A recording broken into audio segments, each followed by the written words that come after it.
تراویح کی کا جو پس منظر ہے وہ بیان کر دینا چاہتا ہوں۔ دیکھیے جیسا کہ ہم نے خطبے میں بھی دیکھ لیا، اللہ نے قیام اللیل جو ہے اسے فرض نہیں ٹھہرایا، تطوع۔ قرآن مجید میں بھی اس کا کوئی ذکر نہیں، احادیث میں اس کی تشویق و ترغیب پوری موجود ہے۔ ایک اور حدیث بھی ہم بعد میں پڑھیں گے اس پر۔ اس کا پس منظر کیا تھا کہ اس کو چھوڑ دیا گیا۔ اب ظاہر بات ہے مسلمانوں میں کمزور بھی ہیں، مسلمانوں میں وہ مزدوری کرنے والے بھی ہیں، روزہ تو فرض ہے ان پر، چاہے مئی کا مہینہ ہے اور گندم کاٹنی ہے، روزہ تو پھر بھی رکھنا ہو، یہ سب کچھ، لیکن یہ کہ رات کو پھر کھڑے رہنا ان کے لیے جاگنا ممکن نہیں، لہذا ان کے اوپر یہ چیز فرض نہیں۔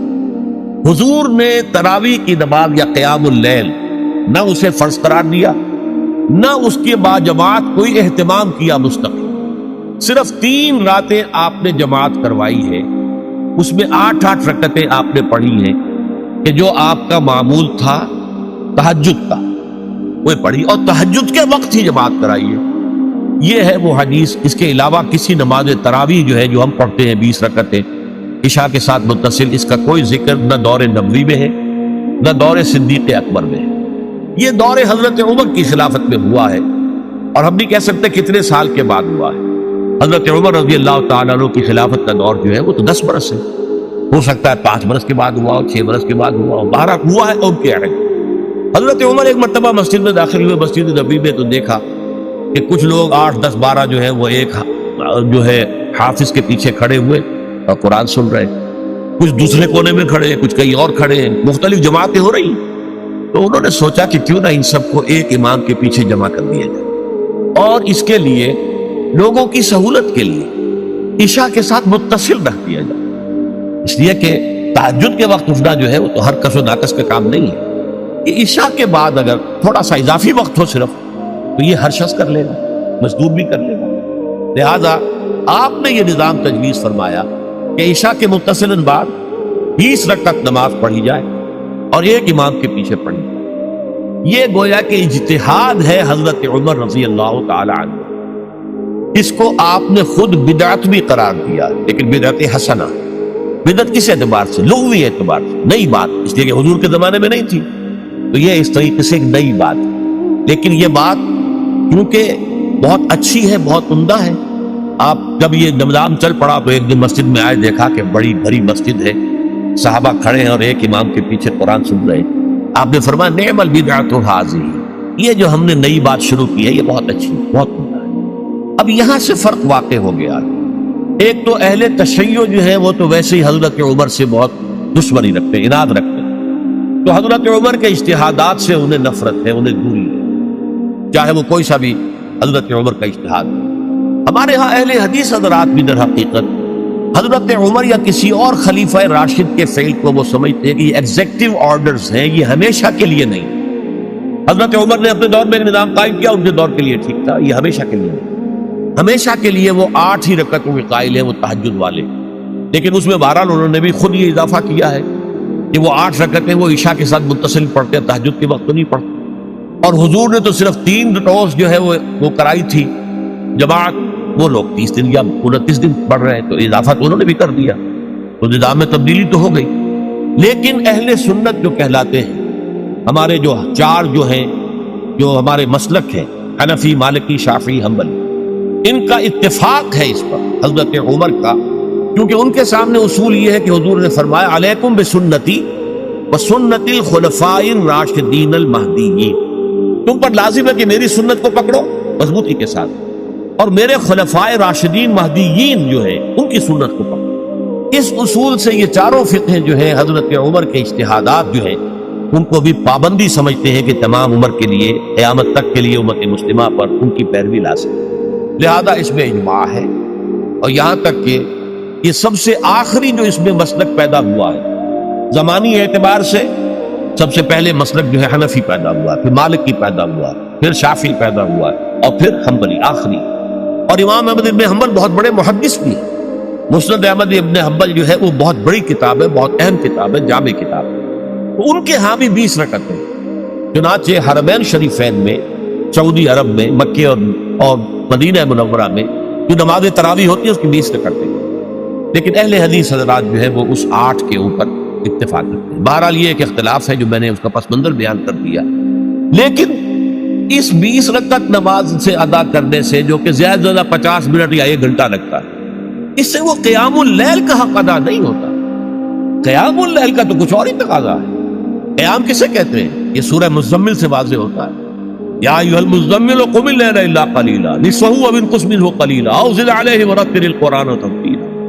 آدھی رات یا آدھی رات سے کچھ کم، یعنی تہائی رات، یا آدھی رات سے کچھ زائد، 2/3 رات، یہ ہے قیام اللیل۔ چنانچہ سورہ مزمل ہی کی آخری آیت جو دوسرا رکوع مشتمل ہے جس پر، اس میں صاف کہہ دیا گیا ان ربک یعلم انک تقوم ادنی من ثلثی اللیل ونصفہ وثلثہ وطائفۃ من الذین معک۔ اے اللہ کے نبی، اللہ خوب واقف ہے کہ آپ بھی اور آپ کے ساتھ ایک جماعت بھی رات کو کھڑی رہتی ہے، 2/3 رات یا آدھی رات یا 1/3 رات۔ یہ سارا معاملہ جو ہے قیام اللیل کا، گویا کہ کم سے کم 1/3 رات پر اس کا اطلاق ہو سکے گا، یہ نہیں کہ 1 گھنٹے۔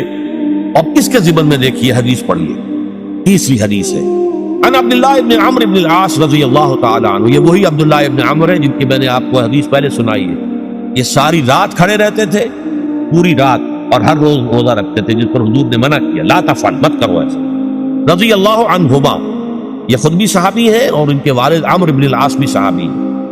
ان رسول اللہ صلی اللہ علیہ وسلم قال، کہ اللہ کے رسول صلی اللہ علیہ وسلم نے فرمایا، الصیام والقرآن یشفعان للعبد، روزہ اور قرآن بندے کے حق میں شفاعت کرے۔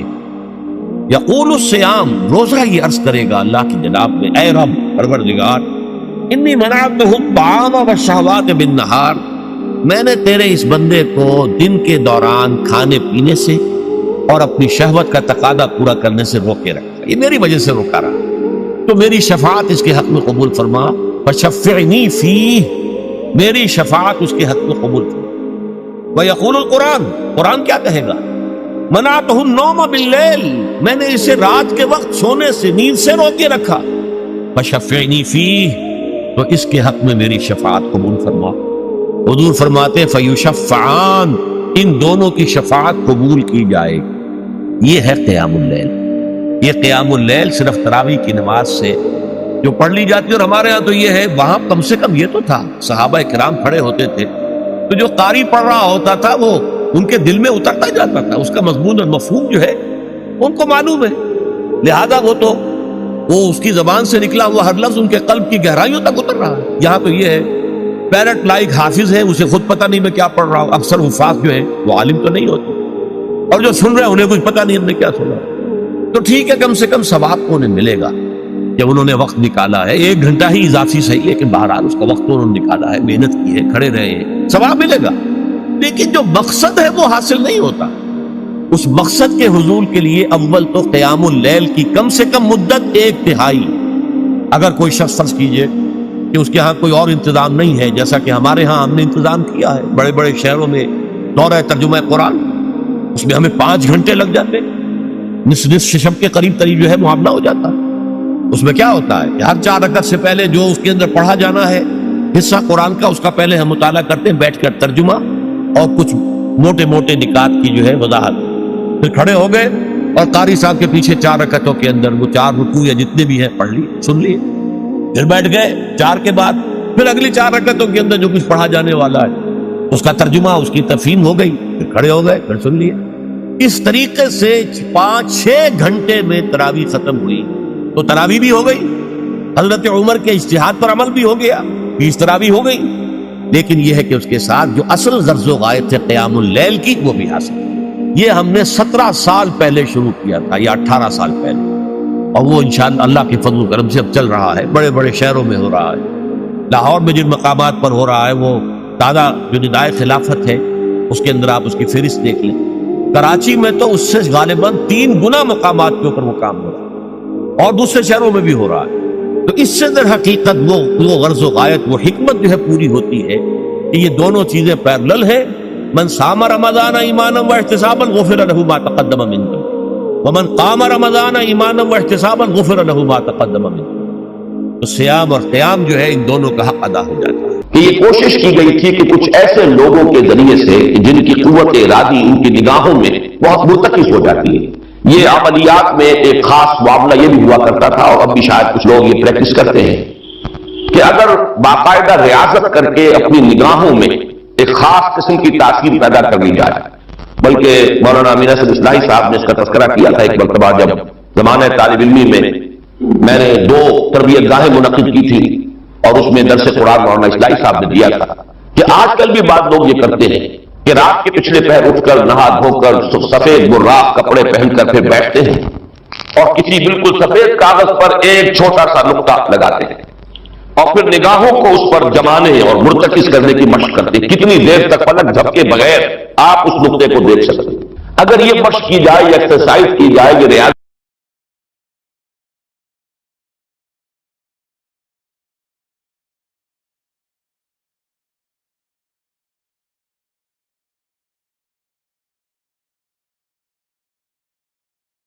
کو آسیب آ گیا، اور آخری آیت بھی جو ہے وہ آخری حصے میں پھر اسی کا یاد آ وَإِنَّهُمْ لَيُزْلِقُونَكَ بِأَبْصَارِهِمْ لَمَّا سَمِعُوا الذِّكْرَ وَيَقُولُونَ إِنَّهُ لَمَجْنُونٌ وَمِن شَرِّ حَاسِدٍ إِذَا حَسَدَ، اور حسد کرنے والے کے حسد سے جبکہ وہ حسد کرے۔ اب حسد کے ساتھ ہی نوٹ کر لیجیے، اگر کہ یہاں تو مذکور نہیں ہے، یہ نظر کا لگ جانا، عین العین حق، بعض روایات میں آیا حضور نے فرمایا اس کے اندر اثر ہے۔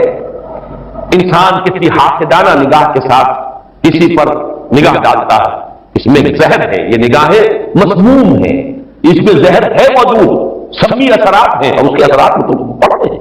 اور یہ جیسا کہ میں کر رہا تھا کہ جدید دور میں جادو کے لیے بھی مثلاً حضور کے بالوں کی ضرورت پڑی، اور یہ جینیٹکس کے حوالے سے اور جینز کے حوالے سے بات آج سمجھ میں آ جائے، اس لیے کہ جن ارواح خبیثہ کے ذریعے سے آپ کو کام لینا ہے، وہ جادو تو وہاں پڑا ہوا ہے اس کنویں کے اندر، وہ جو بھی تاثرات ہیں انہیں تلاش کرنا ہے، ان اثرات کو اس شخص معین کو، جس شخص معین پر جادو کرنا مقصود ہے، اور اس کے وجود کا کوئی جز جس کے کہ وہی چیز ہوں گے کہ جو ان کے اپنے وجود کے ہیں، ان کے حوالے سے گویا کہ یہ ایک راستہ ہے، یہ اس کی آئیڈینٹیفیکیشن کا ایک ذریعہ ہے۔ اسی اعتبار سے یہ حسد یا یہ نگاہ کا لگ جانا، میں سمجھتا ہوں کہ آج کی فزکس اگر تھوڑی سی بھی آپ پڑھیں تو ریڈیشن نگاہ پار ہو جاتی ہے انسان کی، ایسی بھی تو ریز ہے نا، ایکس رے کیا ہے، آپ کے وجود کو ضرورت کرتی ہے، یہ ultraviolet infrared rays, یہ تمام کی تمام ایکس رے یہ کیا ہے، وجود کو ٹھیک کر گزرتی ہے، تبھی تو فلم کے اوپر اثر پڑتا ہے، جو فلم کے پیچھے لگی ہوئی اور آپ سامنے کھڑے ہوئے، آپ کی ہڈیاں علیحدہ نظر آ رہی ہیں اور گوشت جو ہے وہ علیحدہ نظر آ رہا ہے، یہ تمام چیزیں آج سمجھ میں آتی ہیں۔ اور وہ فوٹونز جن کا میں نے ابھی عرض کیا 1 ملین 5 دفعہ کہیے، 30 صفریں لگائیے ایک پر، تو 1 ملی میٹر کا اتنا وہاں حصہ جو ہے وہ ایک فوٹون ہے، یہ تو وجود کے اندر سرایت کر کے کہیں سے کہیں پہ جانے والی چیز ہے۔ ان ریڈیشن کے حوالے سے ایٹمک ایکسپلوژن جو ہے اس کی ریڈیشن ہے، جو آپ کو معلوم ہے کہ جو ذرا ذرا سے حادثے ہو رہے ہیں، چرنوبل میں ہوا ہے، کہیں ہو گیا تھا بھوپال میں، اور اس کی جو ریڈیشن کے کیا کیا اثرات ہیں وہ شاید نظر تو نہیں آتی، غیر بڑی چیزیں ہیں۔ آج کی دنیا میں جب آپ ESP کو مان رہے ہیں، ایکسٹرا سینسری پرسپشن، نہ آپ کے کانوں کے ذریعے سے آپ کو پرسپشن حاصل ہوئی ہے، نہ آنکھوں کے ذریعے سے، آپ کے سینس آرگنز انوالوڈ ہی نہیں ہے، but you are having perception, extrasensory perception. اسی طریقے سے ٹیلیپیتھی ہو رہی ہے، ایک بات آپ اپنے دل کے اندر، اپنے ذہن کے اندر جماتے ہیں، مرتکز کرتے ہیں، اور جس شخص کے ساتھ آپ چاہتے ہیں رابطہ، اس پر کچھ بات کو مرتکز کر دیتے ہیں، یہ سب کچھ کیا ہے؟ اس کے بعد تو اس سوق میں بھی اگر کوئی لوگ بات کریں من شر حاسد اذا حسد، اور عقد کے ساتھ اس کو جوڑا گیا ہے، ومن شر النفاثات فی العقد ومن شر حاسد اذا حسد، لیکن محض ردیف یا قافیہ یا فواصل کی رعایت سے قرآن میں کچھ نہیں ہے، وہ اس کا ایک فیکٹر، اس کا ایک عامل ہو سکتا ہے، لیکن محض اس کی بنا پر نہیں مانا جائے گا، تو اس میں یقیناً کوئی اور حکمت ہے، اور وہ حکمت تقسیم کی گئی ہے، ہمارے مفسرین نے تو اس کو یوں بیان کیا ہے، ایک حسد وہ ہے کہ جو دل میں پیدا تو ہے، آدمی کے اندر ہے، لیکن یہ کہ وہ اس کو یعنی اس کو باقاعدہ کوئی ایک ہمت کے ساتھ اور اپنے ایک عزم کے ساتھ، ارادے کے ساتھ بروئے کار نہیں لا رہا، تو اس حسد کے اثرات نہیں ہوں گے، اس سے پناہ مانگنے کی ضرورت نہیں ہے۔ میں اس کو اس انداز میں تو میرا ذہن سے قبول نہیں کرتا، اس لیے کہ حسد اگر پوٹینشلی ہے اندر تو اس کے اثرات ہوں گے، وہ ریڈیشن تو ہوگی، کیا اس کا ارادہ ہو چاہے نہ ہو، وہ کیفیات جو ہے وہ اس کے سانس سے، اس کی آنکھ سے، اس کے وجود سے، وہ اندر اگر زہر گھل گیا ہے تو اس کے وجود سے نکلنے والی ساری شعاعیں جو ہیں ان کے اندر وہ اثر موجود ہوگا، وہ مسموم ہوگی، زہر ان میں ملا ہوا ہوگا، اس کے اثرات ہوں گے۔ البتہ یہ کہ اس کے 2 درجے ہم قائم کر سکتے ہیں، اور وہ یہ کہ ایک ہے غیر شعوری حسد، ابھی آپ کو اندازہ نہیں ہے، اندر ہی اندر کی چیز پک رہی ہے، وہ اور بات ہے، لیکن جب یہ اس درجے کو پہنچ جائے کہ شعور کی سطح پر آ جائے، آپ کسی کی برائی چاہنے لگے بالفعل، آپ چاہیں کہ اس کے اندر اگر یہ فضیلت کی بات ہے تو یہ سلب ہو جائے، اس کو پاس اگر یہ نعمت ہے تو یہ نعمت اس سے چھن جائے، مجھے مل جائے. یہی ہے اصل میں جس کو غبطہ اور حسد کا فرق کہا جاتا ہے. اور ایک جگہ پر حضور نے ایک حدیث میں لفظ حسد استعمال کیا ہے، لیکن مراد اس سے غبطہ ہے. لا حسد الا فی اثنین، کوئی حسد نہیں کیا جانا چاہیے سوائے دو اشخاص سے. ایک وہ جسے اللہ نے علم دیا ہے، وہ علم پھیلا رہا ہے، تو اس سے بھی اگر حسد پیدا ہو جائے تو کوئی بری بات نہیں، کوئی اچھی بات ہی ہے. اور ایک یہ کہ کسی کو اگر دولت دی ہے، وہ دولت پھیلا رہا ہے اور عام کر رہا ہے، لوگوں کو اس کے خرچ کے لیے خرچ کر رہا ہے، تو اس سے بھی حسد. لیکن یہاں حسد غبطہ کے معنی ہے. غبطہ یہ ہے کہ کسی میں کوئی خیر آپ کو نظر آئے تو آپ اللہ سے دعا کریں پروردگار مجھے بھی یہ خیر عطا کریں، یہ غبطہ ہے. اور حسد یہ ہے کہ اس سے یہ شے چھن جائے. یہ ہے در حقیقت کے جو بری شے ہے کہ کسی نعمت کا کسی دوسرے شخص سے سلب ہو جانا، اس کی خواہش جب پیدا ہو جائے اور جب یہ شعوری سطح پر آ جائے. یعنی ایک ہے اس کا ایک وہ جو جس سے کہ ابھی اتنی اس کی انٹینسٹی نہیں ہے کہ اس سے وہ ریڈیشن ہو، اس کی انٹینسٹی اس وقت ہوگی جب کہ وہ شعور کی سطح پر آ گئی اور انسان جو ہے جل رہا ہے حسد کی آگ میں اور چاہتا ہے کہ یہ نعمت اس سے سلب ہو جائے، یہ فضیلت جو ہے اس سے چھن جائے. تو یہ شے وہ ہے یقیناً کہ اس کے اثرات، اس کو میں اس وقت جدید فزکس کی اصطلاح میں ریڈیشن کے ذریعے سے اس میں لفظ واضح کر رہا ہوں، اس کے اثرات ممتد ہوتے ہیں. اور اس کے شر سے بھی پناہ مانگنے کی یہاں ہمیں تلقین کی گئی. تلقین محمد الرسول اللہ صلی اللہ علیہ وسلم کو ہوئی اور آپ کی وساطت سے ہم سب کو ہو رہی ہے. قل اعوذ برب الفلق من شر ما خلق ومن شر غاسق اذا وقب ومن شر النفاثات في العقد ومن شر حاسد اذا حسد. میں جب بھی یہ سورت پڑھتا ہوں تو اگرچہ یہ کہیں مجھے کوئی معصور تو یہ شے نہیں ملی ہے، لیکن اس کے فوراً بعد بالکل کسی تسنع کے بغیر میرے یہ الفاظ بھی زبان پر آ جاتے. اللہم انی اعوذ بک یا رب الفلق من شر ما خلقت ومن شر غاسق اذا وقب ومن شر النفاثات في العقد ومن شر حاسد اذا حسد. اسی طرح قل اعوذ برب الناس ملک الناس، تو وہاں بھی اللہم انی اعوذ بک یا ربی و رب الناس و یا الہی و الہ الناس و یا ملکی و ملک الناس. تو اس طریقے سے گویا کہ اس لفظ قل کیونکہ یہ فعل امر ہے، حکم ہے، تو اس پر ہم اگر فوری طور پر اس کی تعمیل کیا کریں تو یہ اگرچہ معقول نہیں ہے، میں صرف اپنے ذوق کی بات کہہ رہا ہوں اور بہرحال اس میں کوئی شے ممنوع نہیں ہے. دعا تو ہم مانگ سکتے ہیں، تو دعا ہی کی شکل ہے. تو جو الفاظ ہمیں اللہ نے تلقین کیے ہوں انہی کے حوالے سے ہم وہ دعا مانگے تعارف کریں. قل اعوذ بک، قل کو چھوڑ دیجئے، اعوذ بک اللہم انی اعوذ بک یا رب الفلق من شر ما خلقتا. اب یہ خلقہ کی بجائے مخاطب کیونکہ ہم کر رہے ہیں اللہ کو، من شر ما خلقتا. آگے کیونکہ جو الفاظ رہے کہ ان میں کوئی تبدیلی کی ضرورت نہیں ہے. مولانا محمد قاسم نانوتوی دیوبند کے مؤسسین میں سے، مولانا رشید احمد گنگوہی اور مولانا محمد قاسم نانوتوی رحمہم اللہ، یہ دو ہیں اصل میں یہ دارالعلوم دیوبند کے مؤسس، اس کی ابتدا کرنے والے. ان کے شاگرد شیخ الہند، ان کے شاگرد علامہ شبیر احمد عثمانی، تو انہوں نے یہی الفاظ لکھے کہ استاد نے جو بات لکھی ہے وہ میں بیان کر رہا ہوں. ویسے یہ کہ مولانا عبدالعزیز شاہ العزیز رحمۃ اللہ علیہ نے بھی اس پر کوئی کتاب لکھی ہے، وہ بہرحال میری نظر سے نہیں گزری. وہ تمثیل اب میں بیان کر رہا ہوں، بڑی پیاری تمثیل ہے.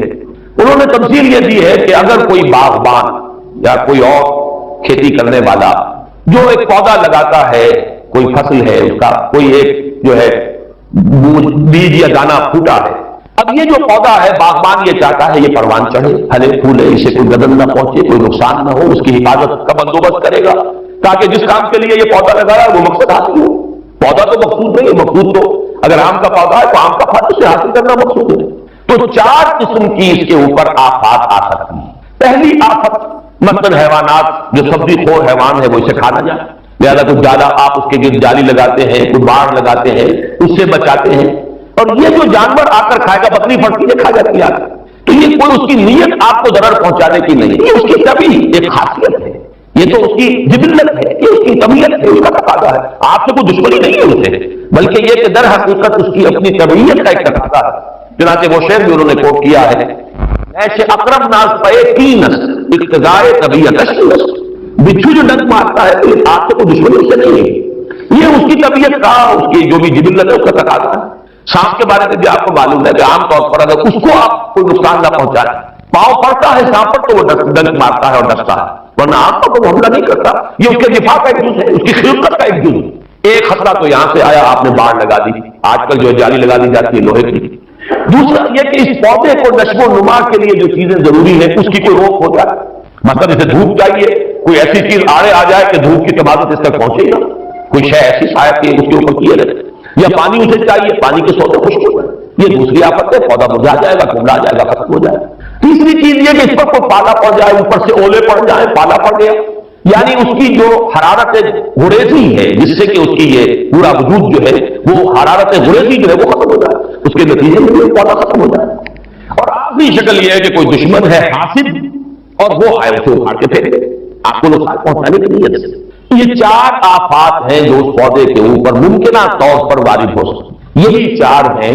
قل اعوذ برب الفلق من شر ما خلق. یہ وہ خلقت میں جو شر مضمر، وہ اس کے خلقت کا جز ہے. لیس اقرب ناس پہ کی نس اقتضاء طبیعت کی نس، یہ تو اس کی طبیعت کا خلقت کا اس کا تقاضا ہے. دوسرا یہ ہے کہ وہ سورج ڈوب گیا، غروب ہو گیا، یا جیسے میں نے کہا تھا حیات معنوی یا حیات مادی کے لیے جو اسباب ضروری ہے ان میں سے کسی کا سلسلہ منقطع ہو گیا، یہ ہے وہ شر غاسق. تیسری چیز کہ جو در حقیقت جادو کے ذریعے سے ہوتی ہے کہ اندر آپ کے کوئی ایسی شے ہو گئی جس سے آپ کے طبائع اور قواعد طبیعت جو ہے وہ کچھ شل ہو کر رہ جائے. یہ اندر سے حرارت غریزی جیسے پودے کی ختم ہو گئی، پالا پڑ گیا. جادو کا اثر یہی ہوتا ہے. يَتَخَبَّطُهُ الشَّيْطَانُ مِنَ الْمَسِّ جیسے آیا ہے کہ ایسی کیفیت ہو گئی کہ جیسے ہوا پورے طور پر بجا نہیں ہے، ہوا پورے طریقے سے قائم نہیں ہے، مجتمع نہیں ہے. تو یہ کیفیت جو ہے یہ وَمِن شَرِّ النَّفَّاثَاتِ فِي الْعُقَدِ وَمِن شَرِّ حَاسِدٍ إِذَا حَسَدَ. جیسے دشمن نے آ کر دشمنی اور آپ کو غضب پہنچانے کے لیے، دشمنی نکالنے کے لیے پودے کو لا يعلم من بعد علم شيئا. بڑے بڑے عالم، بڑے بڑے فاضل پھر بچے بن کر رہ جاتے ہیں. دماغی صلاحیتیں معروف، گواہ جو ہے مزمحل، اس کے درمیان کتنا عرصہ ہے. میکسیمم وقت جو ملتا ہے انسان کو کام کا، ایکسیپشنل ہے لوگ، لیکن ایوریج جو ہے 30 ایئرز سے زیادہ آپ کا زندگی کا جو ہے در حقیقت جس میں آپ اپنے کسی ارادے سے، اپنے کسی پلاننگ کے تحت، اپنے خود پیش کسی نقشہ کار کے طریقے سے کوئی کام. تو کیا زندگی بس یہی ہے؟ کیا کریشن کا کلائمیکس جو ہے ذہن مانتا ہے کہ یہ پوری کائنات اس کی وسعت کا اندازہ کرے اور اس کا کلائمیکس انسان اور اس کی حقیقت یہ نہیں. انسان کی زندگی بہت طویل ہے. اس زندگی کے 3 حصے ہیں. آپ حیران ہوں گے، ذرا غور سے آج توجہ سے بات سنیے. 2 تو سب نے سنے ہیں، میں 3 کہہ رہا ہوں. ہماری کریشن کب ہوئی تھی؟ ازل میں، جب روحوں کی شکل میں ہمیں پیدا کر دیا گیا تھا، جن سے اللہ تعالیٰ کا وہ مکالمہ ہوا تھا الستو بربکم قالوا بلا. میں بھی تھا، آپ بھی تھے. ہر شخص نے اللہ سے معاہدہ کیا تھا الستو بربکم قالوا بلا. کیوں نہیں؟ شہیدنا، ہم گواہ ہیں، اے اللہ تو ہی ہمارا رب ہے، ہمارا مالک ہے. یہ معاہدہ کیا تھا کہ نہیں؟ ہم سب تھے. فرق کیا ہے؟ صرف ہماری ارواح تھی، یہ اجساد نہیں تھے، جسم نہیں تھے، ارواح تھی. تو کریشن تو اس وقت سے ہے. ایک زندگی ہماری وہ ہے جو ہم بتا آئے. ایک زندگی یہ ہے کہ ایک جسم کے ساتھ، وہ جسم جو زمین سے بن رہا ہے، پیدا ہو رہا ہے، زمین کی غذا سے پل رہا ہے، اس کے ساتھ اس روح کو شامل کر دیا گیا. یہ ہماری حیات دنیاوی ہے. اس کے بعد وقت آئے گا جسم واپس چلا جائے گا جہاں سے آیا تھا. منہا خلقناکم وفیہا نعیدکم ومنہا نخرجکم تارۃ